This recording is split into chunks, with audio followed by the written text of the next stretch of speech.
l'artérite géante et surtout des actualités thérapeutiques de l'artérite géante, de la physiopathologie à la thérapeutique. Alors, les objectifs, c'est un peu décrire la pathogénie et la physiopathologie, établir rapidement le diagnostic de l'artérite géante, c'est pas le sujet de ma communication, et voir un peu le rôle de l'interleukine 6, qui est la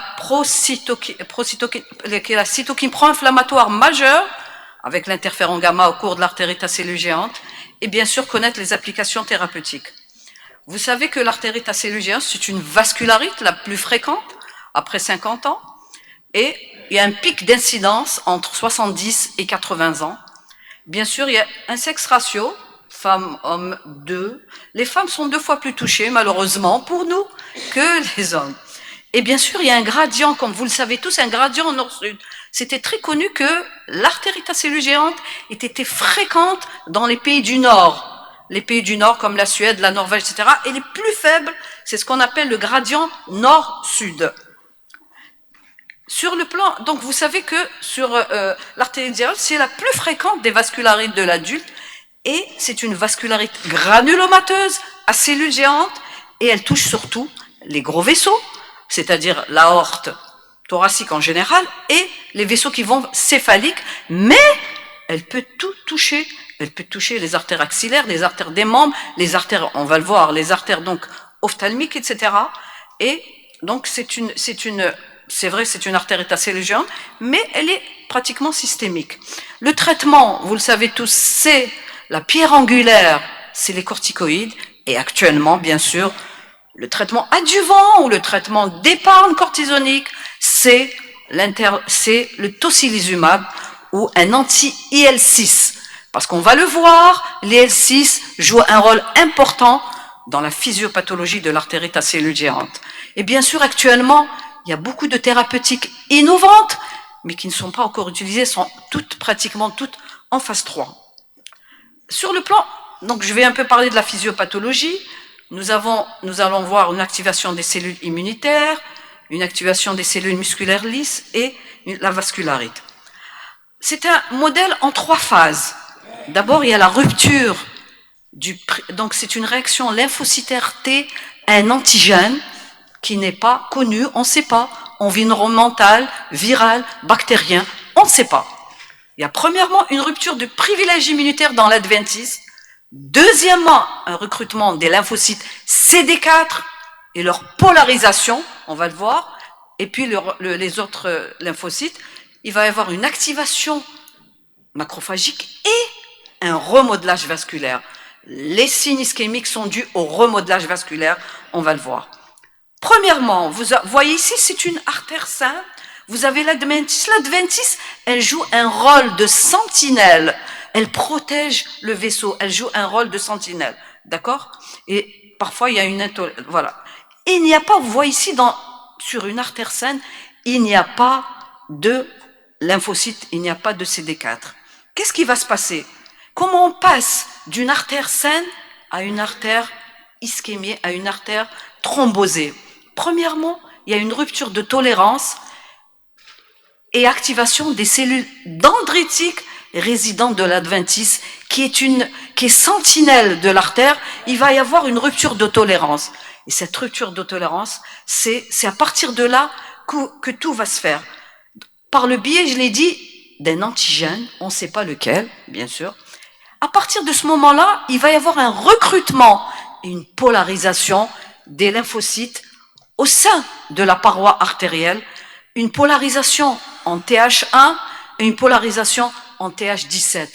Cette polarisation avec production de TH1 et TH17, ça va produire du TNF, de l'interféron gamma, et ça va produire, la paroi vasculaire va produire beaucoup d'IL6. D'accord? Donc, tout ça, c'est par polarisation des lymphocytes, polarisation en TH1, polarisation en TH17. À partir de là, qu'est-ce qui va se passer? L'interféron gamma, donc les macrophages vont fusionner pour former des grosses cellules, et on va avoir donc des cellules géantes qui vont produire du VEGF, du BDHF, etc., des métalloprotéases, etc. Et on va avoir une migration, une prolifération des cellules musculaires lisses dans l'intima qui vont changer de phénotype et qui vont devenir des myofibroblastes, qui vont synthétiser des protéines matricielles et qui vont sténoser la paroi artérielle. C'est ça ce qu'on appelle le remodelage vasculaire. D'accord? Donc, formation, donc activation de l'IL-6 dans un premier temps, c'est une protéine c'est une cytokine pro-inflammatoire. Deuxièmement, remodelage vasculaire par le biais de l'interféron gamma avec fusion des macrophages et formation de cellules géantes, d'où la sténose du vaisseau, d'où les signes ischémiques. Voilà, donc ce qui se passe, c'est un infiltrant inflammatoire pamparietal, artérite, comportant des cellules géantes, une rupture de la limitante élastique interne, il n'y a plus de séparation, et un épaississement fibro-œdémateux intimal avec une diminution du calibre. Et c'est ça le phénomène de remodelage vasculaire. Il va avoir une sténose donc du vaisseau. Voilà, donc ça, on voit ici l'hyperplasie intimale avec des cellules géantes. Quel est le rôle de l'IL-6? Le rôle de l'IL-6, je l'ai dit, elle va amplifier, elle va recruter des leucocytes ou des lymphocytes et elle a une action, une bonne action, elle est corrélée à l'activité de l'artérite à cellules géantes. Pourquoi? Parce que elle entraîne beaucoup d'inflammation et elle va entraîner la sécrétion, comme l'a dit Dr Benmedjouni, importante. Elle va entraîner faire sécréter par les hépatocytes l'ACRP. Donc, l'ACRP, dans l'artérite à cellules géantes, est élevée. Elle est corrélée à l'activité de l'IL-6. Rapidement, la présentation clinique, je ne vais pas m'attarder, ce n'est pas mon sujet. Vous avez l'inflammation systémique, c'est-à-dire altération de l'état général, fièvre, syndrome inflammatoire, qui est due à la production d'interleukine 6, d'accord, par les macrophages, et les signes ischémiques dus au remodelage vasculaire, c'est-à-dire à la sténose de la paroi artérielle. On va voir, c'est les céphalées, la claudication intermittente et tous les signes ischémiques, les phénomènes, les atteintes ophtalmologiques, bien sûr. On a la forme typique, c'est les atteintes céphaliques avec douleur, etc. On a la forme, les signes articulaires, comme on le sait tous, c'est la PPR, et on a les signes ophtalmologique, l'anoïa, la neuropathie ischémique antérieure aiguë, qui est aussi donc un signe ischémique qui est un signe fréquent et un signe grave parce qu'elle peut entraîner la cécité. Vous avez les formes, donc, comme je l'ai dit, à début ophtalmologique, avec l'anoïa, la forme systémique en premier lieu, parfois au premier plan, les signes généraux, et les autres. C'est une maladie systémique, je l'ai dit, ça touche les gros vaisseaux, mais ça peut toucher tous les vaisseaux. Toutes les artères, les petites, les grosses artères donc, du corps. Donc on peut avoir tous les signes systémiques et bien sûr elle est associée à la PPR. Vous voyez ici que dans la présentation clinique, on a les céphalées, donc elles sont pas, c'est pas très sensible. Ce qui est spécifique, c'est la claudication intermittente de la mâchoire. C'est pratiquement un signe pathognomonique et vous avez toute la panoplie des signes cliniques au cours de la CG. Alors, le diagnostic est confirmé devant un patient de plus de 50 ans avec un des signes cliniques qu'on vient de voir, un bilan inflammatoire positif et l'épreuve de vascularite sur la biopsie, sur l'échographie. Bien sûr, attention, c'est l'échographie donc de l'artère temporale, c'est opérateur dépendant. On peut aussi utiliser l'IRM, on peut utiliser le PET scan. L'imagerie est très contributif pour le diagnostic de l'artérite à cellules géantes. Voilà, le propos de ma communication, comment la traiter maintenant? Comment on traite l'artérite à cellules géantes en 2025? On a la pierre angulaire, je l'ai dit, la pierre angulaire, c'est les corticoïdes parce que c'est des puissants anti-inflammatoires. Et on a aussi en deuxième ligne, soit le méthotrexate, comme on va le voir, soit le tocilizumab. Les corticoïdes, on les utilise à raison de 0,7 à 1 mg par kilo, bien sûr, et bien sûr, on diminue la dose progressivement. On va essayer, en ajoutant le tocilizumab, de dégraisser les corticoïdes vite, par exemple à 6 mois. Avant, on allait jusqu'à 18 mois de corticoïdes, ça entraînait trop de complications. En ajoutant un traitement adjuvant, il faut essayer de diminuer rapidement les corticoïdes, ne pas étaler donc le traitement par corticoïdes au-delà de 6 mois. Et dans la vraie vie, on le sait, 0,1 dans 50% des cas. Et bien sûr, il y a des rechutes à l'arrêt des corticoïdes. C'est un traitement suspensif. La place des bolus. Et on a tendance, quand tu as une atteinte ophtalmologique avec pronostic fonctionnel en jeu, on a tendance à mettre des bolus de corticoïdes.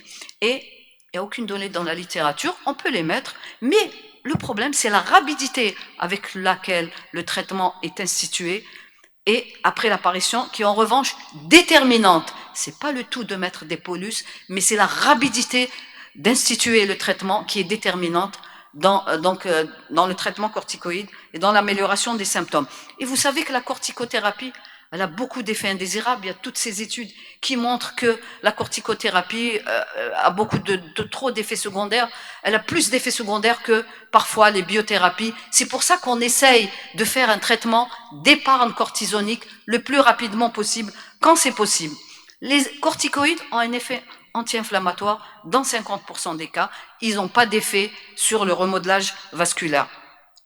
Maintenant, il y a eu le développement de médicaments d'épargne cortisonique. D'accord? C'est un objectif essentiel pour améliorer la prise en charge de l'artérite acellugérante. La physiopathologie n'est pas encore complètement élucidée, mais on sait que, comme je vous l'ai montré, il y a une forte production d'IL6, une forte production d'interféron gamma. Donc, on a essayé de trouver un médicament anti-IL6. Et donc, on a essayé d'autres produits, par exemple l'azatioprine, la dapsone, l'hydroxychloroquine, les anti-TNF. Toutes les études ont prouvé que c'était inefficace. Inefficace. Tous ces médicaments sont inefficaces. Le méthotrexate, il est utilisé hors AMM. Le méthotrexate, beaucoup d'études ont montré que le méthotrexate a apporté un petit effet. Il permet d'obtenir une épargne en corticoïdes et réduit le risque de rechute, mais cet effet semble modeste et mériterait d'être évalué. Dans ces études, ils ont peut-être utilisé une petite dose de méthotrexate. Il y a l'étude Méthogia, qui a été menée par professeur Samson, où il a utilisé de fortes doses de méthotrexate, jusqu'à 20 mg par semaine. Là, c'est des études qui ont utilisé, mais le méthotrexate, vous pouvez le donner en deuxième intention, il a un effet modeste, il réduit les rechutes dans seulement 40% des cas. On s'est dit, pourquoi on va pas utiliser la voie de l'IL6? En effet, on sait que l'IL6, donc, il y a une forte production d'IL6. On a remarqué que le tocilizumab, il diminue la réponse TH1 et il augmentait la réponse des T régulateurs. C'est important, les T régulateurs. Il y a un effet important sur l'inflammation. Donc, on est parti dans ce sens. Il y a eu beaucoup d'études. Il est efficace. Il est rapporté, l'efficacité a été rapportée dans plusieurs études.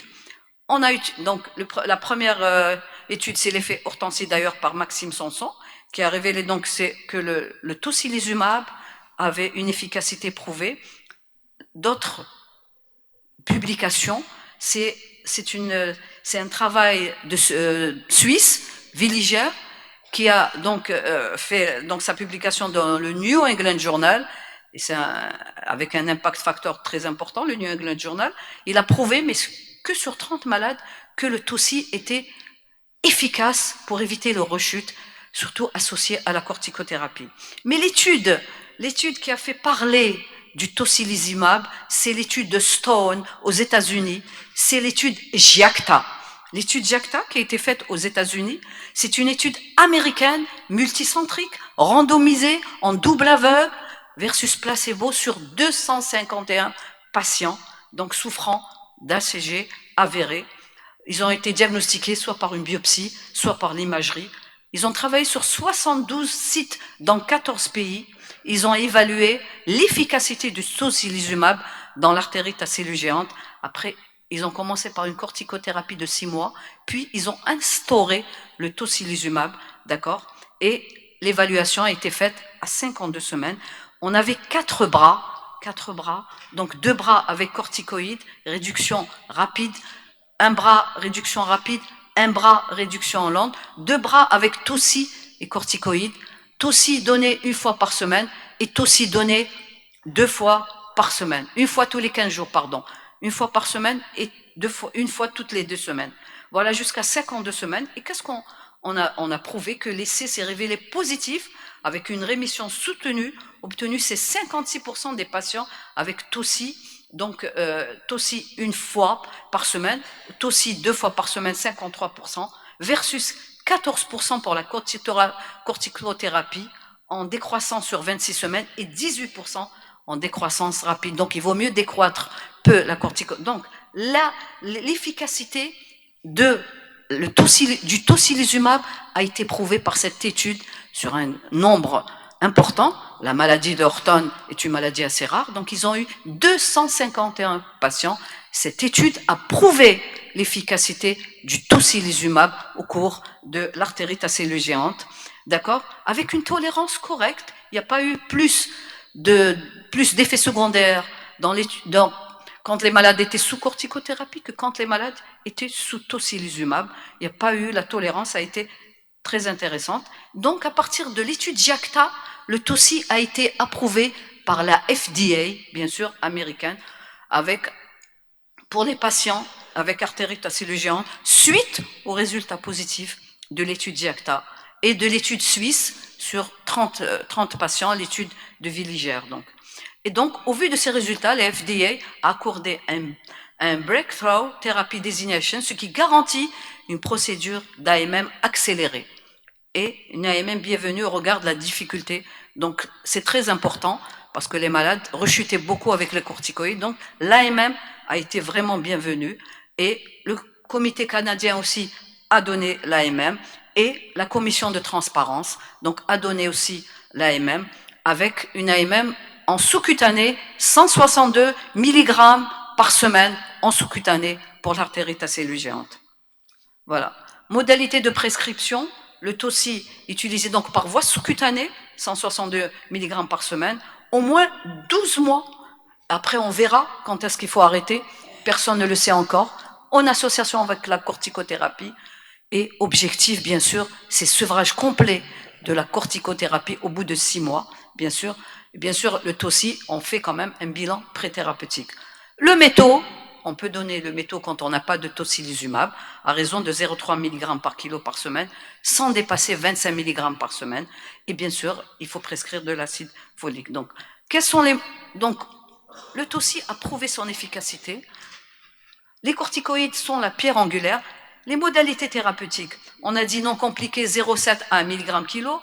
L'atteinte ophtalmologique, vous pouvez mettre des bolus si vous voulez, 250 à 1000 mg, 1 à 3 jours sans dépasser donc 500.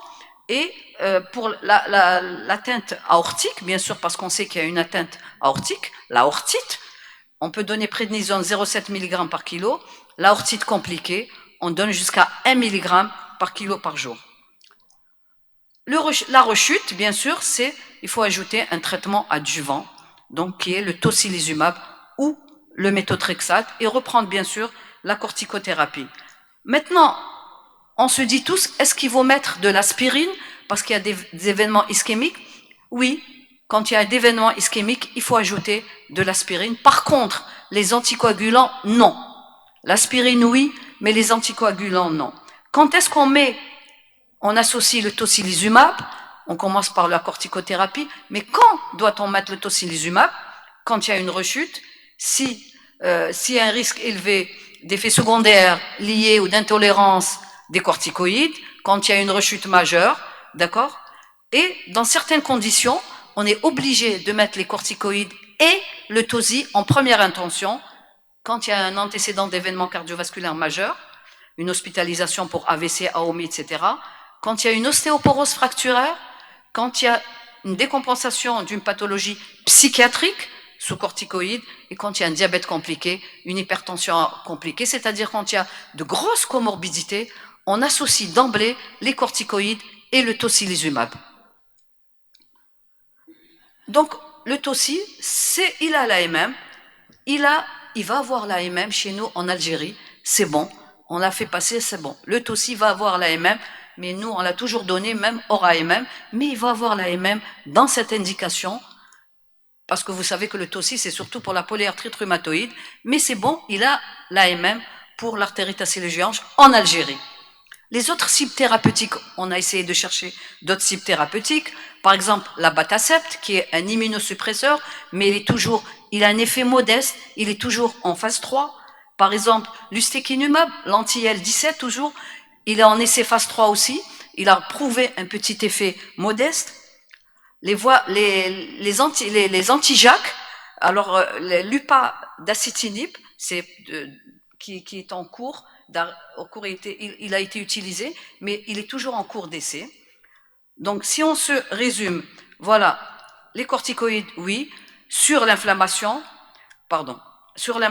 les corticoïdes, le métaux, les anti-TNF, non, anti-L6, oui, et les autres restent à prouver, ils sont toujours en cours d'essai. Pour le remodelage, parce qu'on a deux objectifs, l'inflammation, et comme je vous l'ai dit, le remodelage vasculaire, les corticoïdes non, les anti-TF non, les anti-L6 non, et les autres probablement non. Donc, on a des études en cours pour trouver une médication efficace pour le remodelage vasculaire. Les inhibiteurs de la voie du PDGFR, etc., l'endothéline, il y a beaucoup de médicaments qui sont en cours pour trouver un traitement pour le remodelage vasculaire, parce que c'est le remodelage vasculaire qui entraîne les signes ischémiques. Alors, il faut vacciner les malades, bien sûr, on oublie toujours de vacciner les malades contre la grippe saisonnière, contre le SARS-CoV, bien sûr, et bien sûr contre le pneumocoque, c'est obligatoire. En conclusion, je dirais que les corticoïdes, c'est la pierre angulaire du traitement de l'artérite acélo-géante. Le traitement d'épargne cortisonique ou de deuxième ligne ou parfois de première ligne, c'est le tocilizumab et le méthotrexate.